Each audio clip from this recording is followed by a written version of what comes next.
서울의 한 장례식장은 검은 상복을 입은 조문객들로 가득 찼습니다. 저는 남편의 영정사진 앞에 앉아 멍한 눈으로 조문객들을 맞이했습니다. 갑작스러운 교통사고로 세상을 떠난 남편 정호의 빈자리가 이제야 실감이 났습니다. 수많은 사람들이 다가와 위로의 말을 건넸고 저는 기계처럼 고개를 숙여 인사했습니다. 슬픔과 충격으로 하루하루가 흐릿하게 지나갔습니다. 장례식이 거의 끝나갈 무렵 장례식장 입구에서 소란스러운 기운이 느껴졌습니다. 뒤늦게 도착한 한 무리의 사람들이 들어섰습니다. 검은 정장을 차려입은 그들 사이에서 리더로 보이는 남성이 저의 시선을 사로잡았습니다. 그는 다른 이들과 달리 당당하게 걸어왔습니다. 고급스러운 수트에 단정히 빗어넘긴 머리카락, 그리고 굳게 담은 입술. 그러나 제 시선은 그의 왼쪽 귀 뒤에 고정되었습니다. 왼쪽 귀 뒤에 삼각형 모양으로 자리 잡은 세 개의 점. 숨이 멎는 듯 했습니다. 그것은 15년 전 해외 배낭여행을 떠났다 실종된 제 아들 태준이의 독특한 특징이었습니다. 의사는 그것을 선천성 색소 침착이라고 했습니다. 태준만의 특별한 표식이었습니다. 심장이 빠르게 뛰기 시작했고 다리에 힘이 풀렸습니다. 손이 떨렸습니다. 정장을 입은 그 남자는 명함을 직원에게 건네며 무언가 이야기했고 저는 그 명함을 슬쩍 볼 수 있었습니다. 윤태준, KS건설 CEO라고 적혀 있었습니다. 윤태준, 김태준, 성만 바뀌었을 뿐 그 모습은 실종된 제 아들과 너무나 닮아 있었습니다. 시간이 멈춘 듯 했습니다. 아들이 살아있다는 가능성에 숨이 막힐 듯한 기분이 들었습니다. 남편의 장례식장에서 죽은 줄 알았던 아들을 만났다니 기쁨인지 충격인지 구분할 수 없는 감정이 가슴을 옥죄었습니다. 우리 태준이 살아있는 거야? 속으로 중얼거렸습니다. 15년간 꿈에서도 그리던 아들의 얼굴을 이렇게 남편의 장례식장에서 마주하게 될 줄은 상상도 못했습니다. 저는 떨리는 다리로 조심스럽게 그에게 다가갔습니다. 그 남자 윤태준은 남편의 영정사진 앞에 머리를 숙이고 있었습니다. 제 심장은 마구 뛰었고 손은 식은 땀으로 축축했습니다. 혹시라도 착각이었다면 어쩌나 하는 두려움과 정말 아들이라면 어떻게 해야 할지 모르는 혼란이 뒤엉켜 있었습니다.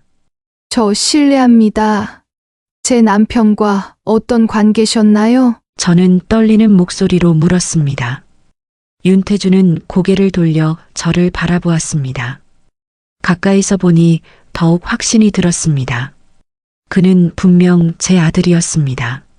하지만 그의 눈에는 어떤 반가움도 알아보는 기색도 없었습니다. 사업상 알게 된 파트너였습니다. 고인께서 많은 도움을 주셨죠. 오래전부터 알고 지내셨나요? 더 물어보고 싶었습니다. 무엇이든 작은 단서라도 찾고 싶었습니다. 하지만 제 질문에 그는 미간을 살짝 찌푸렸습니다. 그렇지는 않습니다. 최근에 알게 되었고 몇 번 뵌 정도였습니다. 그래도 사업적으로 많은 조언을 해주셨기에 감사하게 생각하고 있습니다. 제 눈을 똑바로 쳐다보며 대답했지만 그 눈빛에는 전혀 알아보는 기색이 없었습니다. 어쩌면 저는 정말 착각하고 있는 것일까요? 하지만 귀 뒤에 세 개의 점, 그 특별한 표식은 착각일 리 없었습니다. 성함이 윤태준이라고 하셨죠? 혹시 제가 더 이야기하려는 순간 정장을 입은 여성이 다가와 공손하게 말했습니다. 회장님, 다음 일정이 있습니다. 이제 출발하셔야 합니다. 윤태준은 시계를 확인하고 고개를 끄덕였습니다. 그리고 저에게 다시 고개를 숙여 인사했습니다. 부인께서는 많이 힘드실 텐데 삼가 위로의 말씀드립니다. 고인께서 좋은 곳에 가셨을 겁니다. 그리고 그는 뒤돌아서 자리를 떠났습니다. 저는 그대로 서서 그의 뒷모습을 바라보았습니다. 15년 전 배낭을 메고 집을 나서던 아들의 모습과 겹쳐 보였습니다. 눈물이 볼을 타고 흘러내렸습니다. 태준아, 작게 불러보았지만 그는 돌아보지 않았습니다. 그저 비서와 함께 장례식장을 빠져나갔습니다. 저는 그 자리에 한동안 서 있었습니다. 남편을 잃은 슬픔과 아들을 찾은 듯한 혼란이 뒤섞인 채로 괜찮으세요? 그때 장례식장 직원이 다가와 걱정스럽게 물었습니다. 저는 애써 미소 지으며 고개를 끄덕였습니다. 네, 괜찮아요. 혹시 방금 저와 얘기했던 분 아시나요? 윤태준 씨라고 하던데. 윤태준 씨요? 혹시 아는 사이세요? 요즘 뉴스에도 많이 나오는 분인데 젊은 나이에 큰 회사를 이끌고 계시는 대단하신 분이에요. 저는 그 말을 듣고 결심했습니다. 반드시 진실을 알아내야겠다고. 남편의 장례를 치르고 나면 그 남자가 정말 제 아들인지 확인해야 했습니다. 그가 제 아들이라면 왜 다른 사람으로 살고 있는지, 15년간 무슨 일이 있었는지 알아내야 했습니다. 남편의 장례식을 치른 지 일주일이 지났습니다. 그동안 저는 KS건설과 윤태준에 대해 가능한 모든 정보를 찾아보았습니다. 인터넷 기사, 신문, 경제 매거진까지. 그는 몇 년 전부터 갑자기 한국 건설업계에 등장한 인물이었습니다. 해외에서 성공한 사업가라는 것 외에는 그의 과거에 대한 정보가 거의 없었습니다. 그리고 오늘 저는 마침내 그를 만나기 위해 KS건설 본사를 찾았습니다. 강남 한복판에 우뚝 솟은 KS건설 본사 빌딩 앞에 서자 가슴이 더욱 빠르게 뛰었습니다. 검은색 정장을 입고 머리를 단정하게 올린 채 최대한 자신감 있는 모습으로 보이려 했지만 손에 쥔 가방은 떨림을 감출 수 없었습니다. 유리문을 밀고 들어서자 현대적인 인테리어의 넓은 로비가 눈앞에 펼쳐졌습니다. 대리석 바닥, 높은 천장, 그리고 중앙에 우뚝 선 회사 로고. 모든 것이 화려하고 위압적으로 느껴졌습니다. 떨리는 다리로 안내 데스크로 향했습니다. 안녕하세요. 윤태준 회장님을 뵙고 싶은데요. 데스크에 앉아있던 젊은 여성 직원이 저를 위아래로 훑어보았습니다. 예약이 되어 있으신가요? 아니요. 하지만 매우 중요한 일로 뵙고 싶습니다. 저는 고 김정호 사장의 아내입니다. 제 말에 그녀의 표정이 살짝 부드러워졌습니다. 잠시만 기다려주세요. 그녀는 전화를 걸었고 잠시 후 다른 여성이 로비로 내려왔습니다. 검은색 정장을 입은 그녀는 윤태준의 비서임이 분명했습니다. 안녕하세요. 김정우 사장님 부인분이시죠? 저는 윤태준 회장님의 비서 강주희입니다. 네, 박미영입니다. 회장님을 잠시 뵐 수 있을까요? 비서는 공손하지만 단호한 표정으로 말했습니다. 정말 죄송합니다만 회장님은 오늘 모든 일정이 꽉 차 있습니다. 내일이나 다음 주에 예약을 도와드릴까요? 실망감이 밀려왔지만 포기할 수는 없었습니다. 정말 중요한 일이에요. 장례식 때도 뵀는데 제가 그 순간 엘리베이터에서 사람들이 내리는 소리가 들렸습니다. 그리고 그 중에서 한 사람이 눈에 띄었습니다. 윤태준이었습니다. 그는 몇몇 임원들로 보이는 사람들과 함께 무언가를 논의하며 로비를 가로질러 가고 있었습니다. 갑자기 그가 걸음을 멈추었습니다. 그의 시선이 저에게 닿았습니다. 잠시 그렇게 서로를 바라보았습니다. 제 심장은 귀가 아플 정도로 뛰었습니다. 태준이가 천천히 다가왔습니다. 그의 얼굴에는 살짝 당혹감이 묻어 있었습니다. 김 사장님 부인 아니신가요? 네, 맞습니다. 박미영이라고 합니다. 그가 고개를 끄덕였습니다. 무슨 일로 오셨을까요? 죄송합니다, 회장님. 부인께서 예약 없이 오셔서. 비서가 끼어들었지만 윤태준은 손을 들어 그녀를 제지했습니다. 괜찮아요. 주희 씨, 다음 일정은 언제죠? 30분 후에 최 부회장님과의 미팅이 있습니다. 그럼 잠시 시간이 있군요. 제 사무실로 올라가시죠. 비서의 놀란 표정 속에서 윤태주는 저를 엘리베이터로 안내했습니다. 상승하는 엘리베이터 안에서 저는 그의 옆모습을 몰래 살폈습니다. 태준의 턱선, 태준의 눈매, 태준의 손가락까지 모든 것이 제 기억 속의 아들과 일치했습니다. 엘리베이터 문이 열리고 저는 그의 뒤를 따라 회장실로 향했습니다. 이제 진실을 마주할 시간이었습니다. 회장실 문이 열리자 넓은 공간이 시야에 들어왔습니다.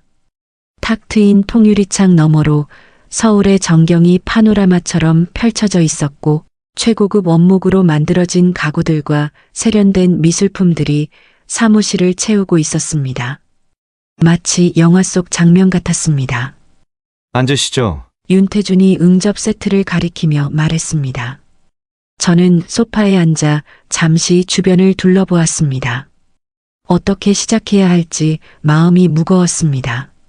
무슨 일로 저를 찾아오신 건가요? 윤태준이 단도직입적으로 물었습니다. 저는 깊은 숨을 들이마시고 용기를 냈습니다. 사실 제가 오늘 온 이유는 개인적인 일 때문입니다. 15년 전 저는 아들을 잃었습니다. 윤태준의 표정이 의아해졌습니다.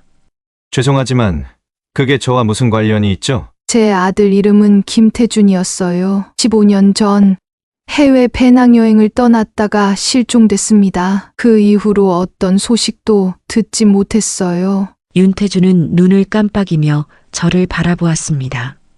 그의 표정에서는 약간의 불편함이 느껴졌습니다.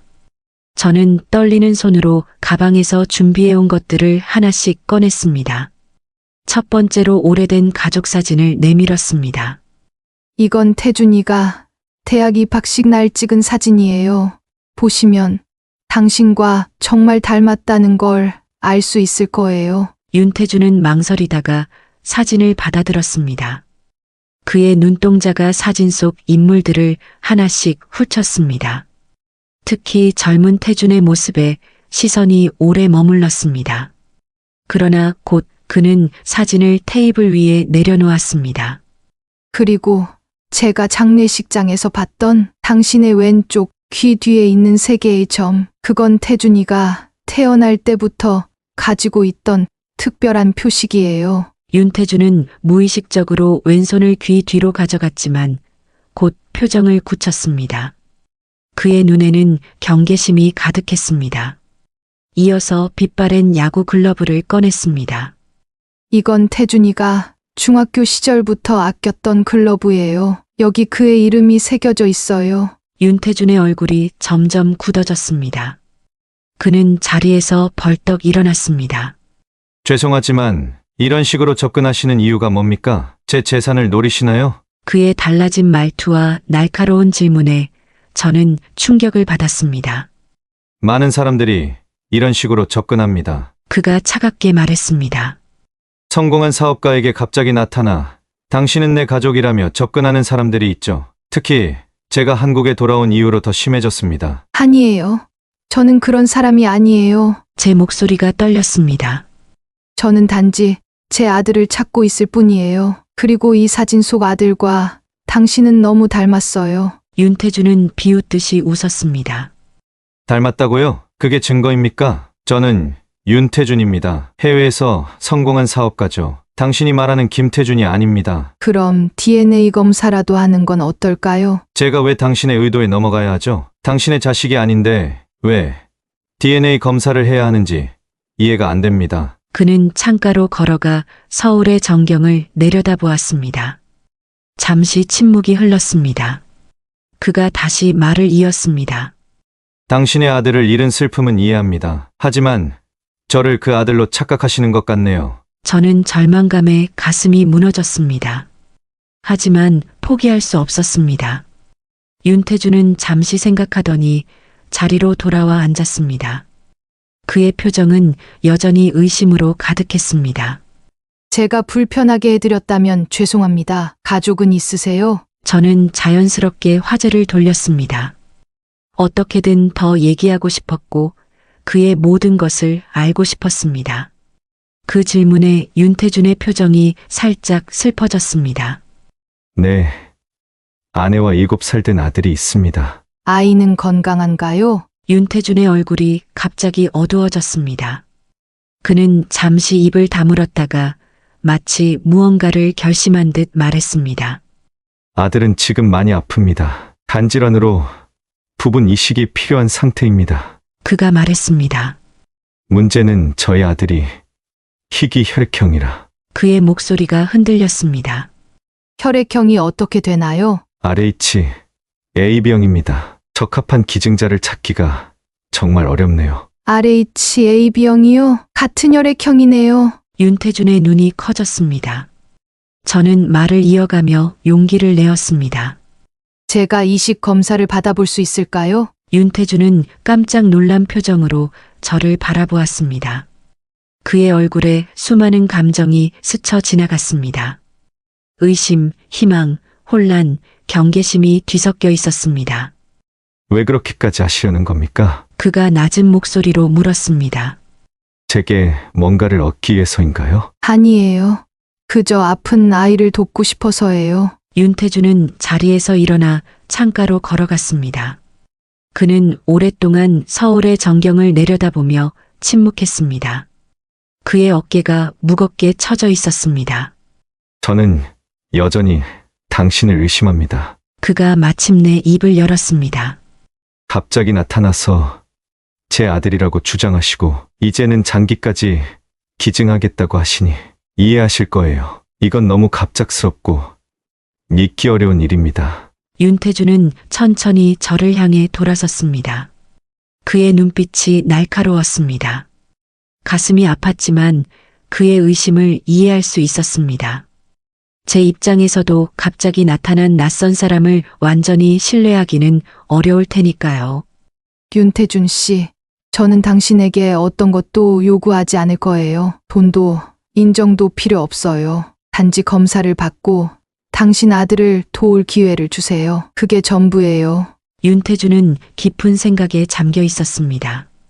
그의 표정에서 내적 갈등이 엿보였습니다. 한편으로는 의심을 떨쳐내지 못하고 다른 한편으로는 아들을 위한 희망을 포기할 수 없는 듯 했습니다.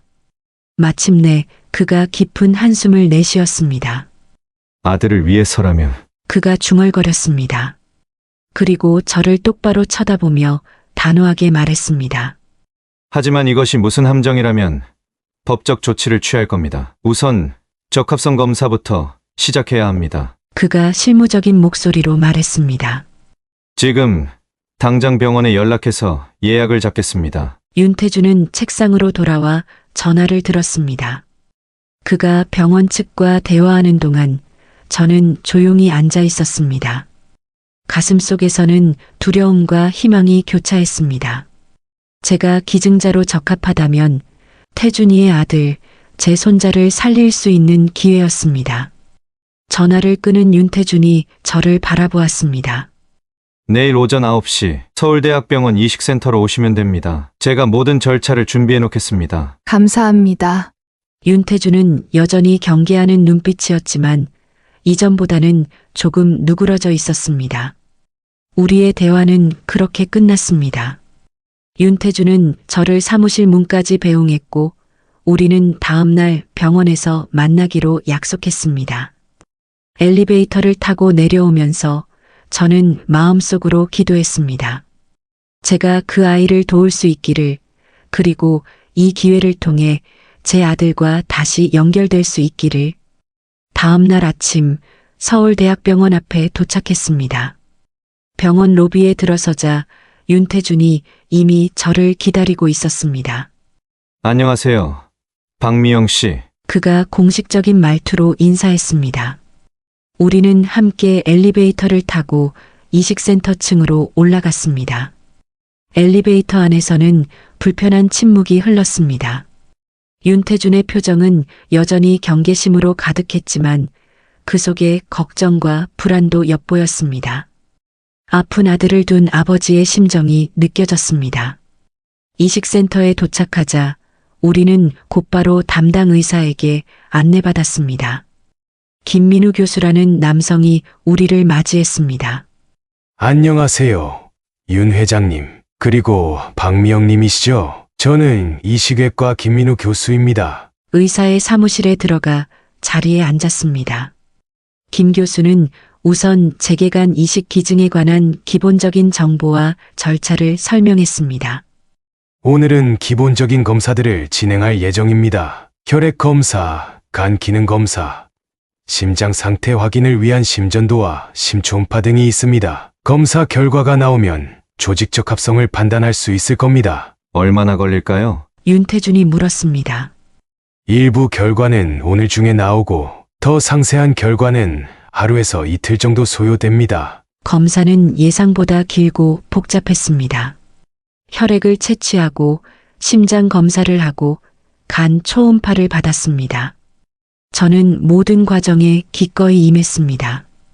오후가 되어 일부 결과가 나왔습니다. 김 교수는 우리를 다시 상담실로 불렀습니다. 그의 표정이 놀랍게도 밝았습니다. 놀라운 결과가 나왔습니다. 박미영 님의 초기 검사 결과 기증자로서의 적합성이 매우 높게 나타났습니다. 혈액형은 물론이고 HLA 항원 일치도가 매우 높습니다. 그게 무슨 뜻인가요? HLA는 인체의 면역 시스템과 관련된 유전자입니다. 보통 부모와 자녀 사이에서도 절반 정도만 일치하는데 윤태진님 아들인 우진이와 놀라울 정도로 일치합니다. 이는 이식 성공률을 크게 높일 수 있는 요소입니다. 윤태준의 눈이 커졌습니다. 그는 저를 바라보았고 그의 눈에는 의심과 함께 새로운 감정이 서려 있었습니다. 이렇게 높은 일치도는 흔치 않은 일인가요? 윤태준이 조심스럽게 물었습니다. 네. 특히 혈연 관계가 없는 사람들 사이에서는 매우 드문 일입니다. 김 교수가 대답했습니다. 하지만 김 교수의 표정이 갑자기 심각해졌습니다. 그러나 한 가지 우려되는 점이 있습니다. 김 교수가 차트를 넘기며 말했습니다. 박미영님의 심장 검사 결과에서 약간의 이상이 발견됐습니다. 심전도 검사에서 불규칙한 이름이 나타났고 심초음파에서도 경미한 심장 비대 소견이 있습니다. 그게 무슨 의미인가요? 김 교수는 깊은 숨을 들이마셨습니다.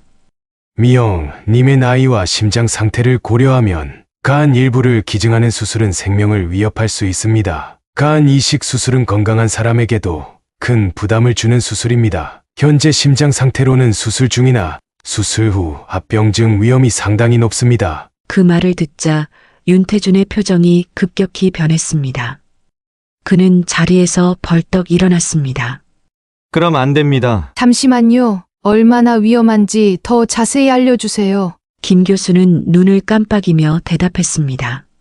정확한 확률을 말씀드리기는 어렵지만 일반적인 기증자보다 합병증 발생 가능성이 두세 배 높다고 보시면 됩니다. 최악의 경우 사망에 이를 수도 있습니다. 방 안에 무거운 침묵이 내려앉았습니다. 윤태준이 다시 입을 열었습니다. 이 정도 위험이라면 절대 받아들일 수 없습니다. 다른 기증자를 찾아보겠습니다. 하지만 이보다 적합한 기증자를 찾기가 쉽지 않을 거예요. 김 교수가 말을 이어갔습니다. 특히 이렇게 높은 일치도를 가진 기증자는 그래도 안 됩니다. 윤태준이 단호하게 말했습니다. 다른 분의 생명을 위험에 빠뜨리면서까지 도움을 받을 수는 없어요. 김 교수는 우리를 번갈아 바라보다가 자리에서 일어났습니다. 두 분이 충분히 상의하실 수 있도록 잠시 자리를 비우겠습니다. 어떤 결정을 내리든 우진이에게 최선의 선택이 되길 바랍니다. 김 교수가 나가고 방 안에는 윤태준과 저만 남았습니다. 저는 그를 똑바로 바라보며 말했습니다. 당신 아들을 살릴 수 있다면 저는 도전하고 싶어요. 윤태준은 혼란스러운 표정으로 저를 보았습니다. 왜 그렇게까지 하시려는 겁니까? 저는 당신이 제 어머니라는 말을 믿지 않습니다. 그런데 왜 목숨까지 걸면서 제가 당신의 어머니가 아니더라도 도울 수 있는 사람이 있다면 돕는 게 맞다고 생각해요. 이제 자라나는 아이잖아요. 저는 살 만큼 살았고요. 윤태준은 천천히 돌아섰습니다. 그의 눈에는 복잡한 감정이 어려 있었습니다. 하지만 그렇다고 해도 당신의 생명을 위험에 빠뜨릴 수는 없습니다. 저는 일어나 그에게 다가갔습니다. 제 선택을 존중해 주세요. 그냥 이렇게 나타나서 목숨까지 걸겠다니 이해할 수 없어요. 당신도 부모니까 이해할 수 있을 거예요. 자식을 위해서라면 무엇이든 할 수 있잖아요. 윤태주는 깊은 한숨을 내쉬었습니다. 그의 얼굴에는 갈등과 혼란이 가득했습니다. 알겠습니다. 하지만 당신이 어머니라고 믿는 것은 아닙니다. 제 아들을 위해서입니다. 저는 태준이를 바라보며 고개를 끄덕였습니다. 그때 김 교수가 다시 들어왔습니다. 결정 내리셨나요? 윤태준과 저는 서로를 바라보았습니다. 진행하겠습니다. 김 교수는 고개를 끄덕였습니다. 남은 추가적인 검사와 상담은 빠르게 진행하겠습니다. 우리는 그날의 검사를 마치고 병원을 나왔습니다.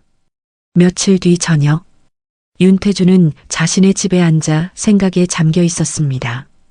박미영과 병원에서 있었던 일들이 그의 머릿속을 맴돌았습니다. 특히 박미영의 검사 결과는 그를 혼란스럽게 만들었습니다. 혈액형뿐만 아니라 조직적 합성까지 놀라울 정도로 일치한다는 의사의 말이 귓가에 맴돌았습니다. 그는 15년 전의 기억을 더듬어 보려 했지만 여전히 대부분이 흐릿했습니다. 태풍이 몰아치는 배 위에서의 기억, 그리고 병원에서 깨어났을 때의 혼란스러움만이 그에게 남아 있었습니다. 그 이전의 삶은 마치 다른 사람의 이야기처럼 멀게만 느껴졌습니다. 윤태주는 소파에서 일어나 창가로 걸어갔습니다. 밤의 서울 풍경이 창밖으로 펼쳐져 있었습니다. 그는 자신의 삶을 되돌아보았습니다. 사고 후 그를 돌봐준 윤 씨 부부에게 입양되어 새로운 삶을 시작했고 열심히 공부하고 일해 성공한 사업가가 되었습니다. 아름다운 아내를 만나 사랑하는 아들을 얻었습니다. 그가 꿈꿔온 완벽한 삶이었습니다. 하지만 지금 그 모든 것이 흔들리기 시작했습니다. 자신의 재산을 노리기 위해 접근한 것일까?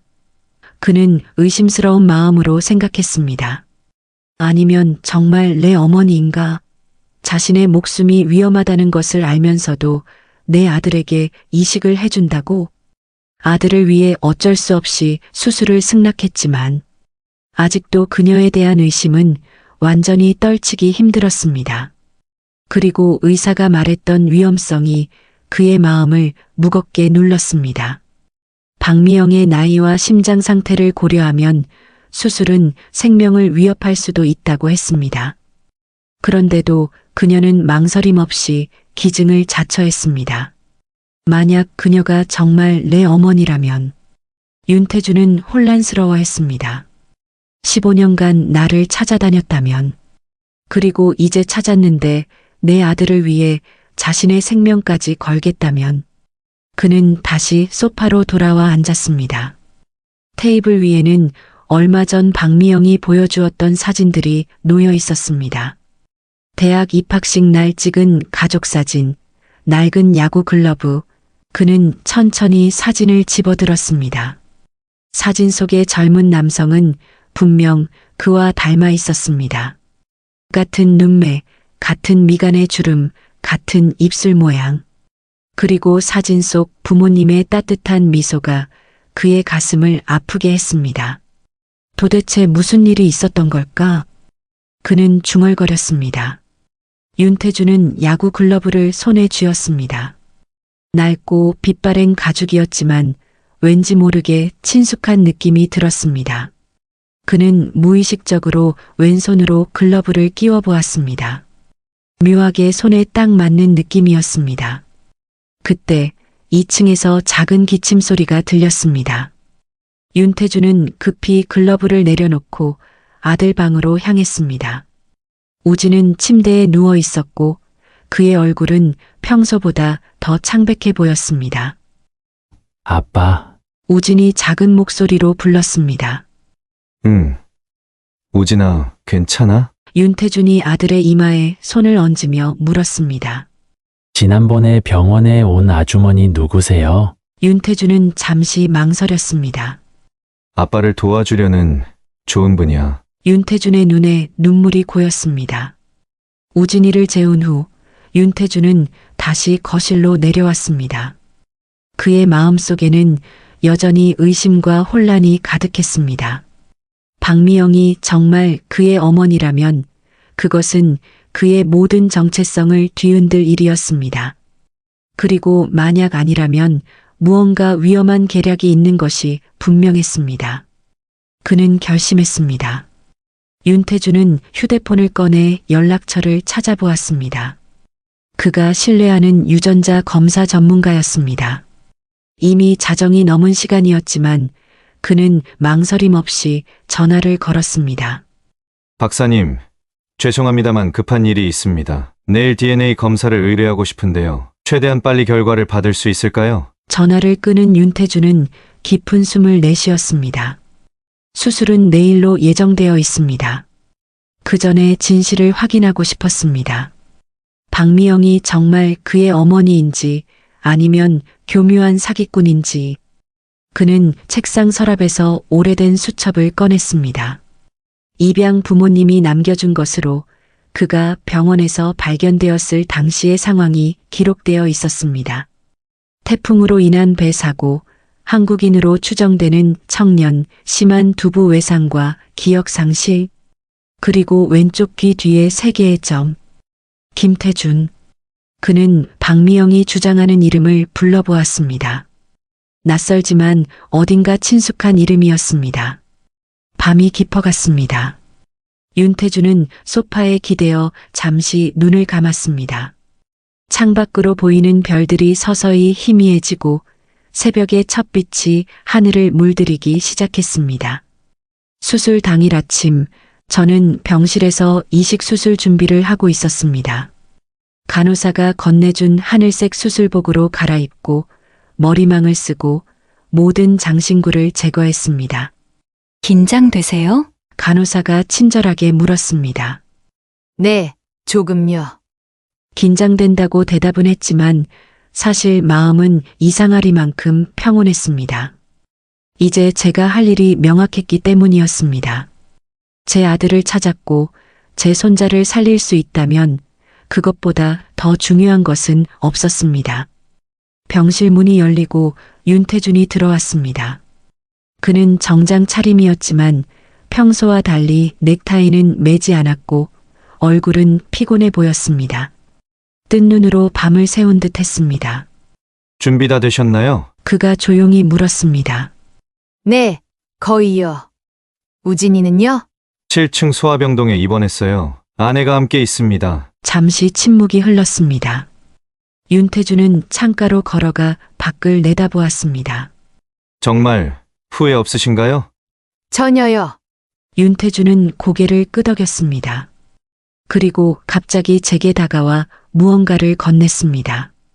작은 종이 봉투였습니다. 이게 뭔가요? 행운의 부적이라고 생각해 주세요. 그가 어색하게 웃으며 말했습니다. 양어머니가 제 어릴 적 수술 때 주셨던 거예요. 제 눈에 눈물이 고였습니다.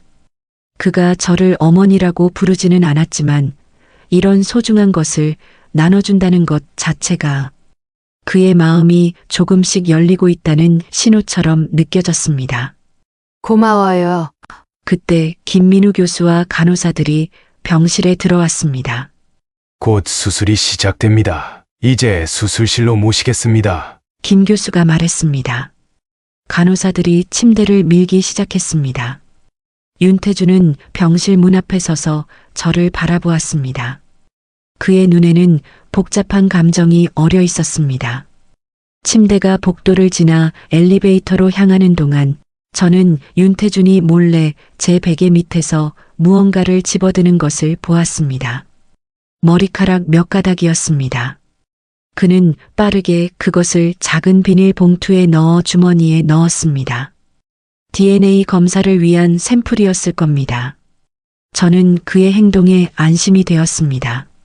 곧 그는 진실을 알게 될 겁니다. 수술실로 이동하는 동안 저는 마음속으로 기도했습니다. 여보, 보고 있나요? 우리 아들을 찾았어요. 그리고 이제 우리 손자를 살릴 거예요. 수술실은 차갑고 밝았습니다. 간호사들이 저를 수술대로 옮기고 마취 전문의가 다가왔습니다. 의식이 서서히 흐려지기 시작했습니다. 그 사이 윤태주는 병원 복도를 빠르게 걸었습니다. 손에는 방금 채취한 머리카락 샘플이 들어있는 봉투가 있었습니다. 그는 병원 로비를 지나 주차장으로 향했습니다. 그곳에는 이미 그가 신뢰하는 유전자 검사 전문가가 기다리고 있었습니다. 윤태준이 봉투를 건넸습니다. 바로 검사하겠습니다. 신속 검사로 2시간 내에 결과를 받으실 수 있습니다. 전문가가 떠난 후 윤태준은 다시 병원으로 돌아왔습니다. 수술은 이미 시작되었습니다. 그는 7층 대기실에 앉아 초조하게 시간을 보냈습니다. 그의 마음은 복잡했습니다. 한편으로는 DNA 검사 결과가 나오기를 기다리고 다른 한편으로는 수술이 무사히 진행되기를 바랐습니다. 아내 유나가 커피를 들고 대기실로 왔습니다. 여보, 괜찮아? 그녀가 걱정스럽게 물었습니다. 그냥 긴장돼서. 윤태준이 대답했습니다. 우진이는 잘 자고 있어요. 윤태준은 고개를 끄덕였습니다. 그는 아내에게 DNA 검사에 대해 말하지 않았습니다. 결과가 나오기 전에는 더 많은 혼란을 만들고 싶지 않았습니다. 저분이 정말 당신 어머니일까요? 유나가 조심스럽게 물었습니다. 윤태준은 한숨을 내쉬었습니다. 모르겠어. 하지만 곧 알게 될 거야. 시간이 천천히 흘렀습니다. 수술은 예정대로 진행 중이었고 의사들은 간간히 상황을 알려왔습니다. 수술이 시작된 지 정확히 2시간 후 윤태준의 휴대폰이 울렸습니다. 검사 결과였습니다. 윤 회장님, 결과가 나왔습니다. 윤태준의 심장이 빠르게 뛰기 시작했습니다. 결과는 99.9% 확률로 모자 관계입니다. 오차 범위가 거의 없는 수치입니다. 박미영 씨는 분명히 회장님의 생물학적 어머니입니다. 윤태준의 손에서 전화기가 미끄러져 내릴 뻔했습니다. 그는 근처 벽에 기대어 섰습니다. 숨을 쉬기가 어려웠습니다. 전화를 끄는 윤태준은 그 자리에 한동안 서 있었습니다. 그의 온 세상이 뒤흔들리는 듯한 느낌이었습니다. 15년간 그가 알고 있던 자신의 정체성, 그가 쌓아온 삶, 모든 것이 새로운 의미를 가지게 되었습니다. 김태준. 그는 자신의 본명을 중얼거렸습니다. 이제 그것은 더 이상 낯선 이름이 아니었습니다. 그의 기억 속에서 희미한 파편들이 떠올랐습니다. 대학 입학식 날의 기쁨, 배낭여행을 준비하던 설렘, 그리고 태풍이 몰아치던 바다 위에서의 공포. 완전한 기억은 아니었지만 조각들이 서서히 맞춰지기 시작했습니다. 윤태준은 대기실로 돌아가 아내에게 다가갔습니다. 여보, 말해줄 게 있어. 그가 떨리는 목소리로 말했습니다. 유나는 그의 눈에 맺힌 눈물을 보고 놀랐습니다. 방금 DNA 검사 결과가 나왔어. 박미영 씨는 정말로 내 어머니야. 유나의 눈이 커졌습니다. 그녀는 잠시 말을 잇지 못했습니다. 나는 15년 전에 실종된 김태준이야. 유나는 말없이 그를 끌어안았습니다. 그들은 한동안 그렇게 서 있었습니다. 윤태준의 어깨가 흔들렸습니다. 그때 수술실에서 나온 김 교수가 그들에게 다가왔습니다. 그의 얼굴은 피곤해 보였고 이마에는 땀이 맺혀 있었습니다. 무엇보다 그의 표정이 심각했습니다. 김 교수는 심호흡을 한 뒤 입을 열었습니다. 우진이의 상태는 안정적입니다. 이식된 간이 잘 기능하고 있어요. 윤태준과 유나의 얼굴에 안도의 표정이 스쳤지만 곧 긴장감이 다시 감돌았습니다. 김 교수의 표정에 여전히 무거움이 느껴졌기 때문입니다. 하지만 박미영 님의 상태가 위중합니다. 출혈이 심해 위험한 상황입니다. 윤태준의 얼굴에서 핏기가 싹 가셨습니다. 수술 과정에서 예상치 못한 합병증이 발생했습니다. 간 일부를 절제하는 과정에서 출혈이 시작됐고, 그것이 점점 악화되었어요. 게다가 심장에도 무리가 갔습니다. 윤태주는 말문이 막혔습니다. 그의 머릿속에는 혼란스러운 생각들이 맴돌았습니다. 방금 찾은 어머니를 다시 잃게 될지도 모른다는 공포, 어머니가 자신의 아들을 살리기 위해 생명을 걸었다는 슬픔, 그리고 15년 동안 어머니를 알아보지 못했다는 죄책감까지. 지금 최선을 다해 출혈을 막고 있습니다. 김 교수가 말을 이었습니다. 하지만 솔직히 말씀드리자면 상황이 매우 좋지 않습니다. 다음 1시간이 고비가 될 것 같습니다. 윤태주는 벽에 기대어 섰습니다. 다리에 힘이 빠지는 것 같았습니다. 김 교수는 그들을 격려하는 말을 더하고 싶었지만 호출기가 울렸습니다. 그는 황급히 수술실로 돌아갔습니다. 윤태주는 의자에 천천히 앉았습니다. 아내가 옆에서 그의 등을 토닥였지만 그는 마치 다른 세계에 있는 것처럼 무반응이었습니다. 그의 눈에는 눈물이 고여 있었습니다. 시간은 너무나 천천히 흘러갔습니다. 매분, 매초가 영원처럼 느껴졌습니다. 그는 어머니의 얼굴을 떠올렸습니다.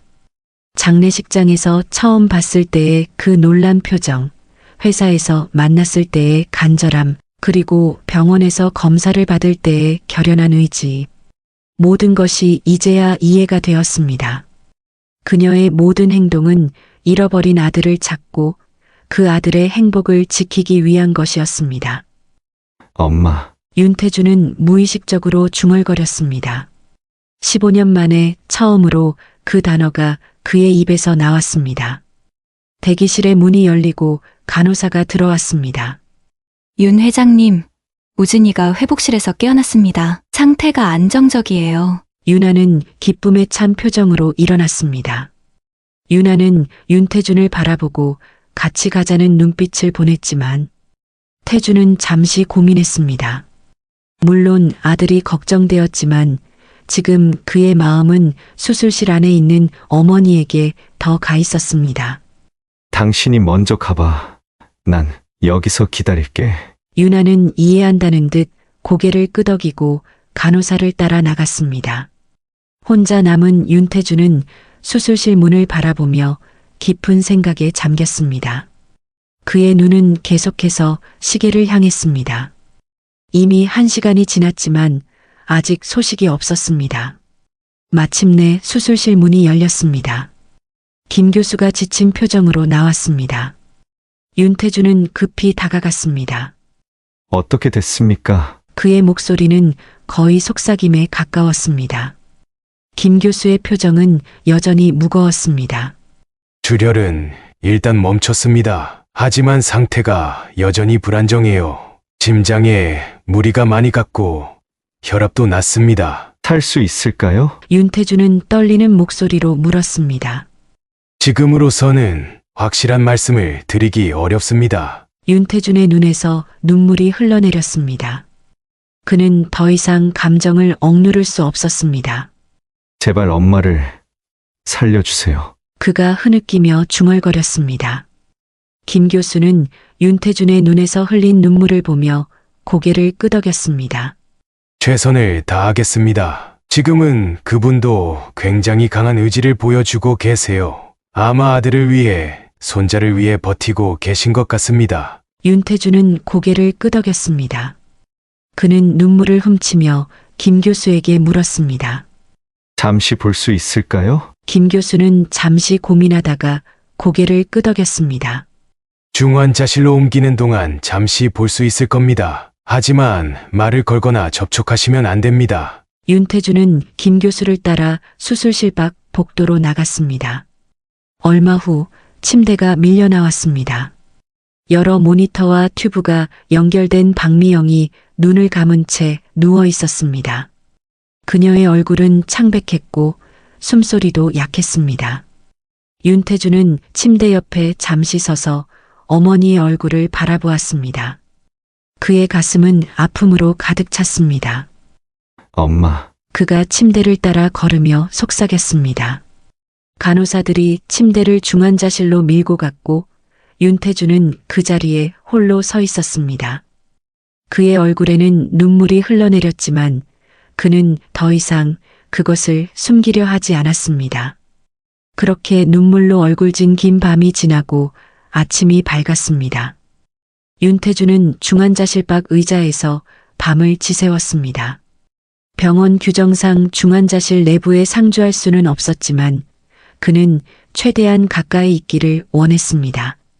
간간히 간호사들이 나와 상태를 알려주었고 새벽 무렵부터는 상태가 조금씩 안정되고 있다는 희망적인 소식이 들려왔습니다.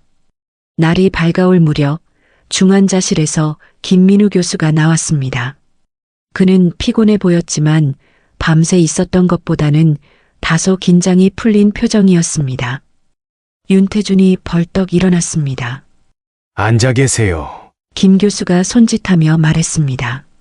밤새 거의 주무시지 못했을 텐데요. 어머니, 상태가 어떤가요? 김 교수는 미소를 지었습니다. 상태가 많이 호전되고 있습니다. 혈압이 안정되었고 심장 기능도 회복되고 있어요. 아직 안심할 단계는 아니지만 고비는 넘긴 것 같습니다. 윤태준의 얼굴에 안도의 미소가 번졌습니다. 그는 자신도 모르게 눈물을 훔쳤습니다. 정말 감사합니다. 교수님. 감사하실 분은 박미영 님이세요. 정말 놀라운 의지력을 보여주셨어요. 저희 의료진도 정말 기적이라고 생각하고 있습니다. 윤태준은 고개를 끄덕였습니다. 언제쯤 뵐 수 있을까요? 오후에 회복실로 옮길 예정입니다. 그때 잠시 면회하실 수 있을 거예요. 윤태준은 그날 오후를 기다리며 병원에 머물렀습니다. 그는 우진이의 병실과 중환자실을 오가며 시간을 보냈습니다. 우진이는 놀랍도록 빠르게 회복되고 있었고 이미 침대에 앉아 가볍게 식사까지 할 수 있었습니다. 오후 3시경 간호사가 윤태준을 찾아왔습니다. 윤 회장님, 박미영 님이 회복실로 이동하셨습니다. 지금 면회하실 수 있어요. 윤태준은 가슴이 두근거리는 느낌으로 회복실로 향했습니다. 문 앞에서 잠시 멈춰 깊은 숨을 들이마셨습니다. 지난 며칠간 그의 인생은 완전히 뒤바뀌었습니다. 15년간 잃어버렸던 정체성을 되찾았고 그와 함께 어머니도 다시 찾았습니다. 회복실은 조용했습니다. 몇 개의 병상이 있었지만 커튼으로 구분되어 있어 프라이버시가 보장되었습니다.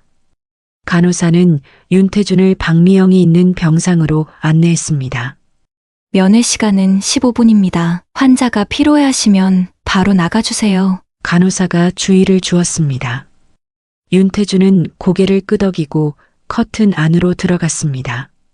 병상에는 박미영이 누워 있었습니다. 그녀의 얼굴은 여전히 창백했고 여러 기계와 튜브가 연결되어 있었지만 호흡은 안정적이었습니다.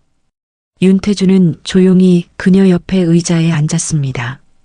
그는 조심스럽게 어머니의 손을 잡았습니다. 그 손은 차갑고 약했지만 여전히 생명력이 느껴졌습니다. 윤태준은 그 손을 가만히 쥐고 있었습니다. 그의 마음은 복잡한 감정으로 가득했습니다. 기쁨, 후회, 안도, 그리고 깊은 감사. 윤태준은 말없이 어머니의 손을 잡은 채 그녀의 얼굴을 바라보았습니다. 그는 어머니의 얼굴에서 자신의 모습을 찾을 수 있었습니다. 같은 눈매, 같은 콧날, 그리고 무엇보다 그 의지의 표정까지. 갑자기 미영의 손가락이 미세하게 움직였습니다. 윤태준은 깜짝 놀라 어머니의 얼굴을 주시했습니다. 미영의 눈꺼풀이 천천히 떨리더니 마침내 눈을 떴습니다. 처음에는 초점이 없는 눈빛이었지만 곧 윤태준에게 시선이 고정되었습니다. 윤태준의 눈에서 눈물이 쏟아졌습니다. 어머니, 감사합니다. 그가 떨리는 목소리로 말했습니다. 처음으로 그는 박미영을 어머니라고 불렀습니다. 미영의 눈에도 눈물이 고였습니다. 그녀는 작은 미소를 지었습니다. 내 아들. 그녀가 겨우 속삭였습니다. 윤태주는 어머니의 손을 더 단단히 잡았습니다. 네, 어머니, 저 김태준이에요. 미영은 천천히 고개를 끄덕였습니다. 그녀의 눈에는 말로 표현할 수 없는 기쁨이 어려 있었습니다. 우진이는 어떻게?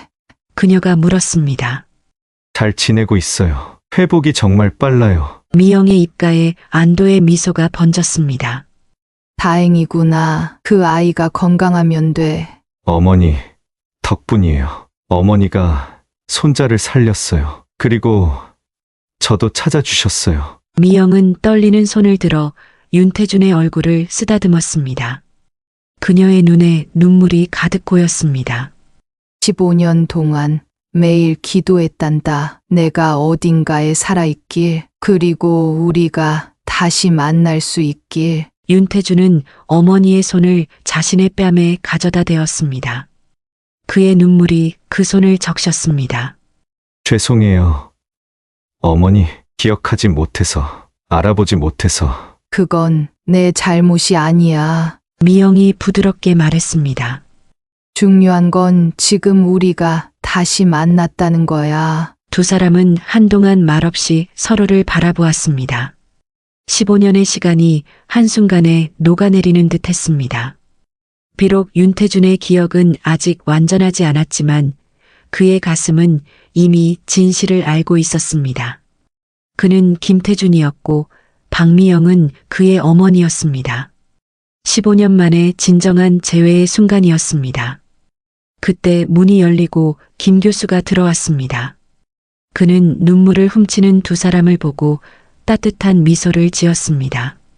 이것이 바로 의학에서 말하는 기적입니다. 박미영님의 회복 속도가 놀랍습니다. 지금 보이시는 회복 속도라면 예상보다 훨씬 빨리 회복하실 수 있을 거예요. 김 교수는 미영의 상태를 체크한 후 다시 말했습니다. 이제 환자가 쉬셔야 합니다. 나중에 다시 면회하실 수 있어요. 윤태준은 고개를 끄덕였습니다. 그는 어머니의 손을 한 번 더 꼭 잡았습니다. 그리고 어머니의 이마에 부드럽게 입맞춤을 했습니다. 회복실을 나온 윤태준은 복도에서 기다리고 있던 유나를 만났습니다. 그녀의 얼굴에는 걱정과 기대가 뒤섞여 있었습니다. 윤태준은 아내를 향해 밝게 미소 지었습니다. 그의 눈에는 여전히 눈물이 맺혀 있었지만 이제 그것은 슬픔의 눈물이 아니었습니다. 어머니가 깨어나셨어. 유나는 기쁨에 찬 표정으로 남편을 끌어안았습니다. 여보, 고마워. 윤태준이 속삭였습니다. 이 모든 상황에서 날 이해해줘서. 당연하지. 우리는 가족이잖아. 유나가 대답했습니다. 그렇게 수술한 지 이틀이 지났습니다. 저는 놀라운 속도로 회복되고 있었고 이미 일반 병실로 옮겨진 상태였습니다. 의사들도 제 회복 속도에 놀라워했지만 저는 그것이 아들을 다시 찾았다는 기쁨 때문이라고 생각했습니다. 마음의 상처가 치유되자 몸도 따라 회복되는 것 같았습니다. 오후 햇살이 병실 창문으로 따스하게 비쳐들었습니다. 태준이 꽃다발을 들고 병실에 찾아왔습니다. 그는 이제 윤태준이 아닌 김태준으로 스스로를 인식하기 시작했지만 여전히 주변 사람들에게는 윤태준으로 불리고 있었습니다. 법적인 절차는 나중에 천천히 밟기로 했습니다. 어머니, 오늘은 좀 어떠세요? 태준이 꽃병에 물을 채우며 물었습니다. 많이 좋아졌어. 제가 미소 지으며 대답했습니다. 의사 선생님이 회복이 빠르다고 놀라시더라고. 태준은 꽃을 꽃병에 예쁘게 꽂은 후 제 침대 옆에 앉았습니다. 그의 얼굴에는 피로가 역력했지만 눈빛은 밝았습니다. 이전의 날카로운 경계심은 온데간데였고 그 자리에 따뜻함이 자리 잡았습니다. 우진이는 어떻게 지내? 잘 지내고 있어요. 어머니의 간이 잘 맞은 모양이에요. 제 입가에 미소가 번졌습니다. 손자가 건강하게 회복되고 있다는 소식만큼 기쁜 일은 없었습니다. 만나보고 싶은데 아직은 몸이 좀 버거워서. 걱정 마세요. 우진이도 어머니를 정말 만나고 싶어 해요. 할머니한테 감사하다고 꼭 말하고 싶대요. 할머니라는 단어가 제 귀에 감미롭게 울렸습니다. 15년 전 잃어버린 아들을 찾은 것도 기적이지만 이제 손자까지 생겼다는 것은 또 다른 기적이었습니다. 잠시 침묵이 흘렀습니다. 태주는 창밖을 바라보며 무언가 생각에 잠긴 듯 했습니다. 그의 표정에 복잡한 감정이 스쳐 지나갔습니다. 한 가지 궁금한 게 있어요. 아버지는 어떤 분이셨어요? 그가 조심스럽게 물었습니다. 제 가슴이 찡했습니다. 남편 정우를 떠올리니 여전히 마음이 아팠습니다. 하지만 이제 그 아픔 속에 위로가 함께했습니다. 아들을 찾았으니까요. 내 아버지는 정말 좋은 사람이었어. 성실하고 책임감이 강했지. 그리고 너를 정말 사랑했단다. 내가 실종됐을 때 그는 모든 것을 포기하고 널 찾아다녔어. 전 세계를 다녔지. 태준의 눈에 눈물이 고였습니다. 그는 고개를 숙이고 손으로 눈물을 훔쳤습니다. 기억이 나지 않아서 죄송해요. 괜찮아, 태준아. 그건 내 잘못이 아니야. 제가 그의 손을 잡으며 말했습니다. 잠시 생각에 잠겼다가 문득 궁금한 점이 떠올랐습니다. 그런데 아빠와는 어떤 관계였어? 장례식장에는 어떻게 오게 된 거야? 태준은 잠시 생각에 잠겼다가 대답했습니다. 3개월 전 한국에 왔을 때 우연히 아버지 회사와 거래를 하게 됐어요. 저희 KS건설이 아버지 회사와 합작 프로젝트를 진행하게 되었거든요. 제 심장이 빠르게 뛰기 시작했습니다. 남편이 너를 직접 만났다고? 태준이 고개를 끄덕였습니다. 네, 사업적으로 많은 조언을 해주셨죠. 아버지가 널 알아보지 않았니? 태준은 어깨를 으쓱했습니다. 특별한 반응은 없으셨어요. 저는 생각에 잠겼습니다. 그가 아들을 봤다면 알아보지 않았을 리가 없는데 남편은 아들을 그토록 찾아 헤맸는데 정말로 알아보지 못했을까요? 그건 거의 불가능해 보였습니다. 어머니, 괜찮으세요? 태준이 걱정스럽게 물었습니다.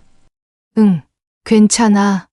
그냥 내 아버지 생각을 하니까 조금 감정이 복잡해져서. 태준은 제 손을 꼭 잡아주었습니다. 제 눈에 눈물이 고였습니다. 남편에 대한 그리움과 아들을 되찾은 기쁨이 뒤섞여 복잡한 감정이 일었습니다. 하지만 남편이 태준을 만났다는 사실이 계속 마음에 걸렸습니다. 무언가 이상했습니다. 남편이 정말로 아들을 알아보지 못했을까요? 태준아, 너와 아버지가 만난 날짜 기억나니? 제가 조심스럽게 물었습니다. 태준은 잠시 생각했습니다. 첫 만남은 약 3개월 전이었어요. 그 후로 몇 번 더 만났고요. 3월 초 남편이 사고를 당한 것은 4월 말이었습니다. 그 사이에 거의 2달의 시간이 있었습니다. 2달 동안 남편은 무엇을 했을까요? 왜 저에게 아들을 찾았다는 말을 하지 않았을까요? 퇴원 후 약 3주가 지났습니다. 저는 이제 집에서 휴식을 취하며 회복에 전념하고 있었습니다. 태준은 매일 저를 찾아와 도움을 주었고 우진이도 종종 함께 왔습니다. 손자는 놀라울 정도로 빠르게 회복되어 이미 학교에 다시 다니기 시작했습니다. 제 삶은 갑작스럽게 변했지만 그 변화는 기적과도 같았습니다. 잃어버린 아들을 되찾고 새로운 가족을 얻었으니까요. 하지만 제 마음 한구석에는 여전히 의문이 남아 있었습니다. 남편 정우가 태준을 만났다는 사실이 계속 저를 괴롭혔습니다. 오늘은 아버지의 유품을 정리해보는 게 어떨까? 제가 태준에게 제안했습니다. 태준은 잠시 고민하더니 고개를 끄덕였습니다. 네. 그러면 좋겠어요. 저도 아버지에 대해 더 알고 싶어요. 그렇게 우리는 남편 정우의 서재로 향했습니다. 서재는 남편이 생전에 가장 많은 시간을 보냈던 공간이었습니다. 책장에는 건축 관련 서적들과 가족 사진들이 나란히 놓여 있었고 책상 위에는 그의 마지막 프로젝트 도면이 여전히 펼쳐져 있었습니다. 우리는 천천히 서재의 물건들을 살펴보기 시작했습니다. 책장의 책들, 서랍 속의 문서들, 캐비닛 안의 상자들. 남편은 매우 체계적인 사람이었기에 모든 것이 정리되어 있었습니다. 하지만 한 서랍만큼은 잠겨 있었습니다. 책상 왼쪽 아래에 있는 작은 서랍이었습니다. 이건 열어본 적이 없어. 항상 잠겨 있었거든. 열쇠는 없나요? 저는 고개를 저었습니다. 아버지만 알고 있었을 거야. 태주는 잠시 생각하다가 책상 위의 펜 홀더를 살펴보았습니다.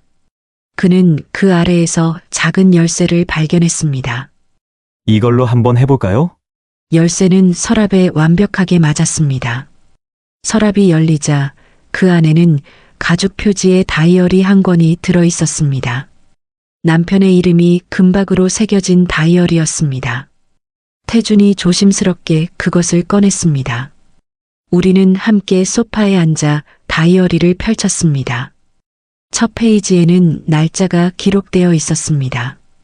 그것은 태준이 실종된 날로부터 시작되어 있었습니다. 아버지가 15년 동안 일기를 썼구나. 우리는 천천히 페이지를 넘겼습니다. 초반부는 절망과 고통으로 가득했습니다. 아들을 찾기 위해 경찰서를 전전하고 해외 대사관을 찾아다니고 심지어 사설 탐정까지 고용했던 내용이었습니다. 중간 부분에는 간간히 희망의 흔적이 보였다가 다시 절망으로 돌아가는 감정의 롤러코스터가 기록되어 있었습니다. 그리고 마지막 부분, 남편이 사고로 세상을 떠나기 몇 달 전부터 우리는 충격적인 하지만 어쩌면 예상했던 내용을 발견했습니다. 3월 5일 오늘 KS건설의 윤태준 회장을 만났다.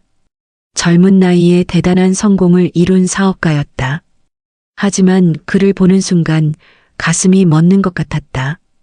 그의 얼굴, 목소리, 심지어 손짓까지 우리 태준과 너무 닮아 있었다. 15년이란 세월이 흘렀지만 아버지는 자식을 알아볼 수 있다. 그가 우리 아들일까? 하지만 어떻게 확인할 수 있을까? 3월 12일 오늘 다시 윤태준을 만났다. 의도적으로 태준이 좋아했던 이야기들을 꺼내보았지만 그는 아무런 반응을 보이지 않았다. 하지만 그의 귀에 있는 점, 이건 우연이 아니다. 내 가슴은 확신으로 가득 차지만 이성은 증거를 요구한다. 3월 20일 DNA 검사를 어떻게 할지 알아보고 있다. 하지만 쉽지 않다. 윤태준의 머리카락이나 타액 같은 샘플을 어떻게 구할 수 있을까? 그리고 만약 그가 정말 우리 아들이라면 왜 기억을 잃었을까? 무슨 일이 있었던 걸까? 4월 2일 오늘 의사 친구를 만났다. 그에게 기억상실증에 대해 물어보았다. 심한 외상이나 충격으로 장기 기억상실이 가능하다고 한다. 특히 배에서 사고가 났다면 산소 부족으로 인한 뇌 손상이 있었을 수도 있다고. 윤태준이 정말 우리 태준이라면 그는 자신의 과거를 전혀 기억하지 못하는 것 같다. 4월 15일 드디어 방법을 찾았다. 다음 주 회의에서 윤태준과 함께 식사를 할 예정이다. 그때 그의 컵이나 수저를 확보해 검사할 계획이다. 미영에게는 아직 말하지 않았다. 확실한 증거가 있기 전에 그녀에게 헛된 희망을 주고 싶지 않다. 그리고 마지막 페이지, 정우가 사고로 세상을 떠나기 하루 전에 쓴 것이었습니다. 4월 29일 미영아, 기적 같은 일이 일어났어. 우리 아들 태준이 살아있어. 믿기지 않겠지만 내가 직접 만났어. 그는 나를 알아보지 못했어. 태준이가 우리 아들임이 확실해지면 우리 셋 다시 가족이 될 수 있을 거야. 내일 검사 결과가 나오면 바로 너에게 말할게. 조금만 기다려 미영아. 마지막 문장을 읽자 제 눈에서 눈물이 쏟아졌습니다. 남편은 알고 있었습니다. 그는 아들을 찾았지만 확실한 증거를 갖기 전에 저에게 말하지 않았던 것입니다. 그리고 그 증거를 확보하기 직전에 갑작스러운 사고로 세상을 떠났습니다. 아버지가 알고 계셨군요. 태준의 목소리가 떨렸습니다. 그의 얼굴에도 눈물이 흘러내렸습니다. 저도 눈물이 흘렀습니다. 혼자서 그 비밀을 안고 있었다니. 태준은 다이어리를 조심스럽게 넘기며 아버지의 글씨를 손가락으로 쓰다듬었습니다. 저는 아버지를 알아보지 못했어요. 하지만 아버지는 정말 대단한 분이셨어요. 끝까지 포기하지 않으셨고 결국 저를 찾아내셨으니까요. 그는 벽에 걸린 아버지의 사진을 오랫동안 바라보았습니다. 그의 눈에는 복잡한 감정이 어려 있었습니다. 슬픔, 후회, 그리고 깊은 존경. 어머니, 이제 저와 어머니가 아버지의 뜻을 이어갈 거예요. 우리 가족이 다시 하나가 되는 거죠. 저는 고개를 끄덕였습니다. 15년의 기다림 끝에 우리 가족은 드디어 다시 만났습니다. 비록 남편은 이 순간을 함께하지 못했지만 그의 사랑과 헌신이 우리를 다시 하나로 모았습니다. 그래, 그게 아버지가 원하셨던 거야. 우리 가족이 다시 하나 되는 거. 그날 밤 태준이 돌아간 후 저는 남편의 사진 앞에 오래도록 앉아 있었습니다. 가슴 속에는 슬픔과 감사함이 교차했습니다. 당신 덕분에 우리 아들을 다시 찾았어요. 고마워요. 그리고 사랑해요. 인생은 때로 우리가 상상할 수 없는 방식으로 펼쳐집니다. 저는 남편을 잃는 슬픔 속에서 아들을 되찾는 기쁨을 경험했습니다. 그것은 마치 남편의 마지막 선물과도 같았습니다. 이제 저는 알았습니다. 진정한 사랑은 죽음으로도 끝나지 않는다는 것을. 남편의 사랑은 지금도 우리 가족을 지키고 있었습니다.